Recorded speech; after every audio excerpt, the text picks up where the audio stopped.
Hello, I'm Anne Frisch, a member of the committee that developed the self-guided walking riding tour for Upper Sandusky. Upper Sandusky is a historic town incorporated in 1848. The committee that put the walking tour together wanted to highlight this town history and share it with visitors, as well as residents of the town who might not be aware of their heritage. The walking tour brochure was a collaborative project of Upper Sandusky townspeople. Committee members who participated in the project are listed on the slide. Various organizations, such as the Wyandotte County Historical Society, the Visitors Bureau, the Chamber of Commerce, and the Tracers, were represented on the committee.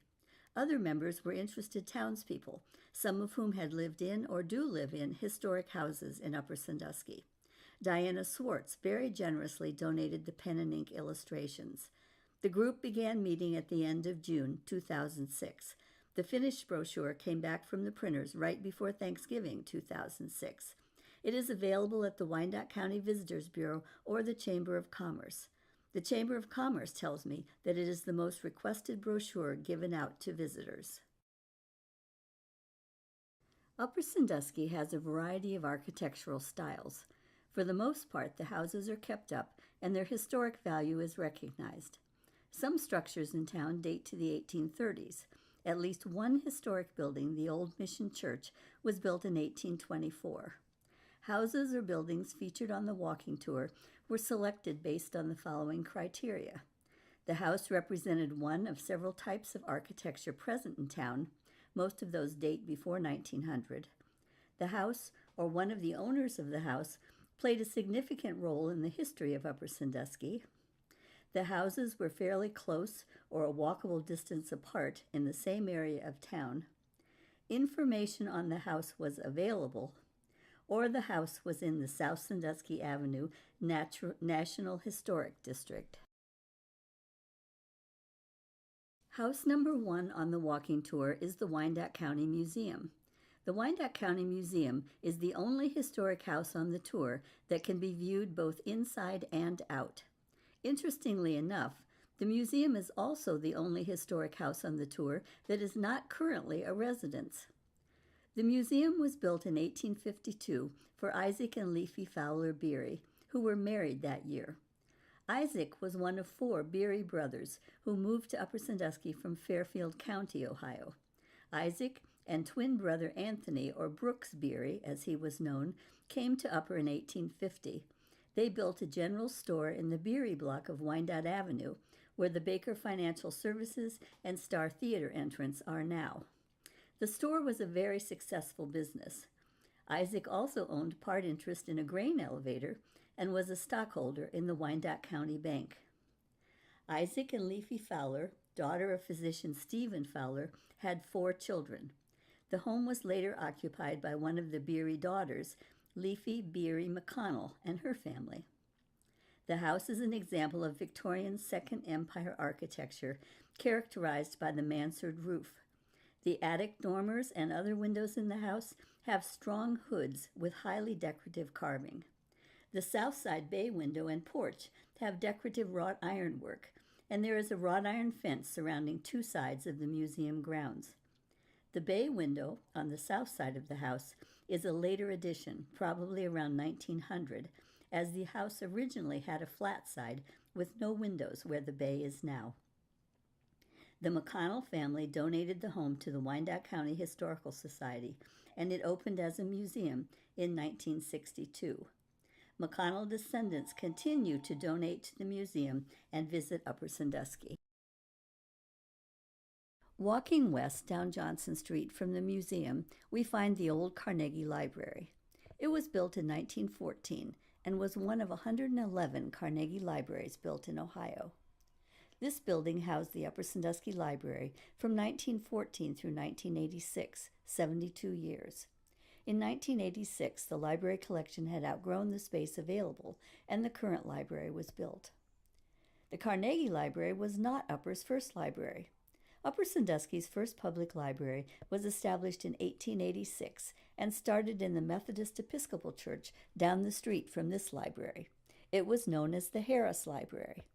$2,000 was raised through subscriptions, and 1,400 books were purchased that contained, quote, works of rare excellence in literature, morality, and religion, end quote. For an additional $1 per person, you would have the privilege of coming and reading any time the library was open, which was 2 afternoons a week on Tuesday and Thursday.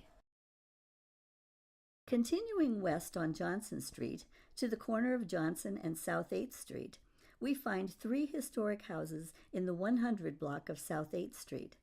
This photo comes from the 1913 History of Wyandotte County, Ohio, and shows the 3 houses that are on the historic Northside portion of the walking tour. Although it is a little difficult to see details in the picture, the houses look remarkably similar today to how they looked in 1913. 134 South 8th Street was built in 1880 as a parsonage for the Methodist Church. In the 1913 photo, the front porch steps were on the left side with a gable on the porch roof over the steps. Today, the steps are in the center of the porch, and the gable on the porch roof has been removed. Other than those changes, and one window replaced by a front door, the house looks just like it did in 1913. The house at 128 South 8th Street was built in 1880 by Robert McKelly. There were 2 Robert McKellys, father and son. Both were prominent citizens of Upper Sandusky, and I do not know which Robert built this house. The first Robert McKelly was an attorney and then probate judge of Wyandotte County, was a director of the Pennsylvania Fort Wayne Chicago Railroad, and then was elected an Ohio State senator. The son, Robert A. McKelly, was county auditor. He owned a hardware business in town with Curtis B. Hare and was a member of the Upper Sandusky School Board during the building of the Union School Building in 1883. Either McKelly could have been the builder. The house's complex shapes and elaborate detail are characteristic of Victorian Queen Anne architecture. The top of the front porch is original, as seen in the 1913 photo. However, the bottom of the porch has been replaced by the brickwork seen here. The original look was much lighter, with wooden spindles trimming the bottom of the porch. The north side of the house has a very interesting keyhole window. 124 South 8th Street started out as a mirror image of the house at 134 South 8th. In 1902, however, the house received a modernization and was rebuilt in the Queen Anne Victorian style that we see today. The hipped Italianate roof was removed and replaced with a steeply pitched roof with gables. An ornamental palladium window was installed on the front gable. A new wraparound porch was added with a beautiful porte cochere on the alley side or north side of the house. If you look closely at the bones or shapes of both houses, however, you can see that they are indeed the same, with the square main part containing 3 upper windows with the same shape and a side extension with duplicate windows. St. Paul Lutheran Church is a Gothic-style church built in 1927. The original church was on the corner of North Sandusky and Bigelow Street and was for many years Mennigan's store, gas station, and bicycle shop. At the same time as St. Paul Lutheran Church was being built, the church purchased the historic house to the north from Brinkerhoff to be used as a parsonage. The house is one of 5 Beery homes in Upper. In 1847, the Honorable George W. Beery was the first of 4 brothers to move to Upper Sandusky from near Fairfield County, Ohio. The Beery brothers were George, Isaac, Anthony called Brooks, and Thomas. Mr. George Beery owned the block on North 8th Street from Walker Street to Finley Street, and the houses shown on the slide were either built for a Beery brother or a Beery offspring. George Beery had 3 daughters and a son. He practiced law here until 1862, when he was appointed Internal Revenue Assessor for the 5th Congressional District by President Abraham Lincoln. Upon being removed from office by President Andrew Johnson, Mr. Beery returned to Upper and organized the Wyandotte County Bank. George Beery is credited with helping to bring several railroads, east-west and north-south, to Upper. Although new to the county, he was the only person to stand up to John Kerry, known as Old Invincible, to bring the Pittsburgh-Fort Wayne-Chicago Railroad to Upper Sandusky instead of Cary. In addition, George helped organize the Wyandotte County Agricultural Society, the organization that runs our annual fair. The St. Paul Lutheran Parsonage was built for Thomas Beery. The house is Victorian stick architecture. It has a steeply pitched roof and gables. There are decorative trusses at the apex of the gable. Thomas Beery was the youngest of a family of 12. Of the 4 Beery sons who moved to Upper, Thomas was the least successful of the brothers. He had many different occupations, and at one time sold the Brinkerhoff patented corn husker with, quote, remarkable results, end quote. I don't know if this meant that Thomas Beery was an excellent salesman and sold many of the corn huskers, or if the corn huskers produced remarkable results. Sadly, all of Thomas Beery's children died before age 22, and the house was sold to the Brinkerhoff family sometime before 1896. A.W. Brinkerhoff was another interesting citizen of Upper. In 1856, he took out the first patent issued to a resident of Wyandotte County. A.W. had been in poor health since a child and had engaged in a number of less than profitable businesses when he decided to sell his patented inventions to explore and examine the rectum to cure piles. This was highly successful, and in one year, 1883 through 84, he generated $22,000 in income. In 1926, the Brinkerhoff home was purchased by St. Paul Lutheran Church. The house at 206 North 8th Street was built for Anthony or Brooks Beery, the twin brother of Isaac Beery. Brooks could not afford the house and did not own it long. It is a mirror image of the Wyandotte County Museum. Here are the twin houses side by side, although in different seasons. Look at the roofline, number and type of dormer windows, and side chimneys on both houses, identical. The roof of the North 8th Street house retains its original slate shingles, while the roof on the museum has been replaced with more modern asphalt shingles. It was also originally slate. The bay window on the lower south side of the museum is not original. The south side of the museum, when built, looked like the south side of the house on North 8th Street. The house at 216 North 8th Street was built as a wedding gift for George's daughter, Julia Beery Gordon, in 1873 through 75. The house is described as Carpenter Gothic. This was high Victorian architecture, distinguished by the steeply pitched roof, decorated verge boards, full-width porch, and flattened Gothic arches. Some of you may be asking, what's a verge board?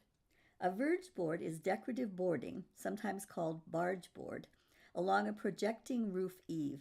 It is often carved or scrolled and is highly ornamental. On this house, it appears to be along the porch roof.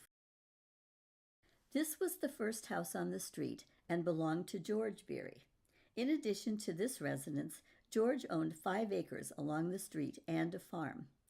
The house is Italianate architecture. From the late 1840s to 1890, this style of architecture achieved huge popularity in the United States. Its popularity was due to being suitable for many different building materials and budgets, as well as the development of cast iron and pressed metal technology, making the production more efficient of decorative elements such as brackets and cornices.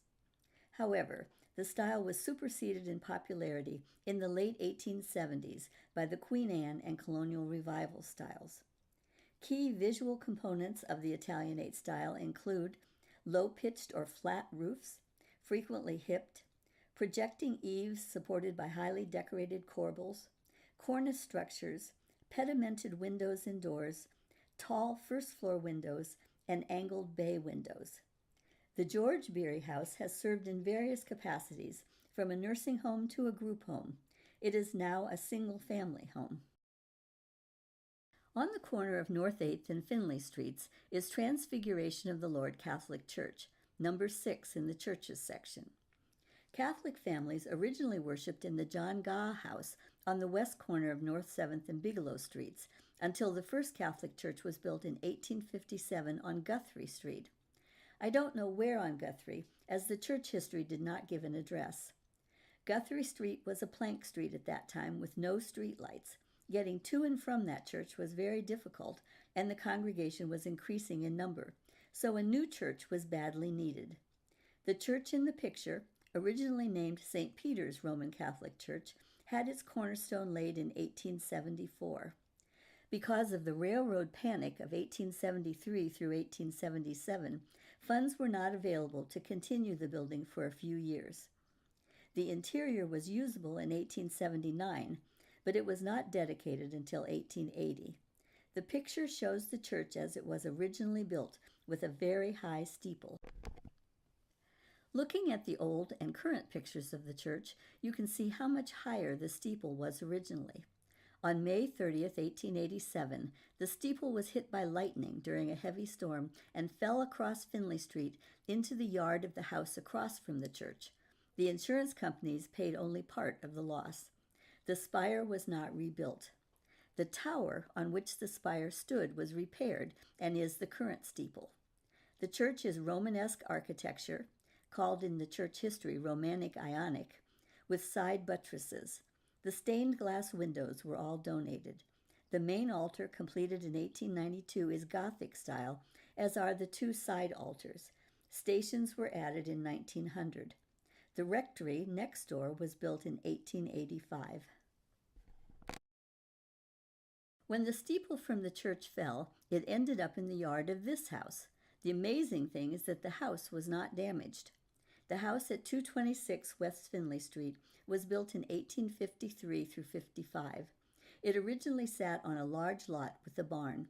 It has the original summer kitchen, which you can just barely see behind the tree at the back of the house. The front porch is not original. The house is Italianate in design, with decorative brackets and very pretty detail work under the eaves. In contrast to the eaves, the rectangular windows have plain stone lintels and sills. Next to St. Peter's School on North 8th Street is another house completed in 1853. This was not built for a Beery family member. The house at one time belonged to the Billhart family, an important family in Upper Sandusky history. Dr. Adolf Billhart emigrated from Saxony, Germany in 1858. He came directly to Upper Sandusky, where he practiced medicine until 1866. At that time, he opened a drugstore, and that became his major business. In 1874, Dr. Billhart purchased this home from J.H. Anderson. We're not sure who built the house. The house is Italianated architecture with original porches and columns. The front porch originally had decorative ironwork on the roof. In 1894, Dr. Billhart was appointed consul to Russia by President Grover Cleveland. He remained in Russia for 3 years, until 1897. Tom and Kathy Krieger own the house now. Tom says that Billhart descendants still visit the house and have their picture taken on the front porch. This concludes the Northside portion of the presentation. However, the walking tour brochure lists additional Northside historic homes.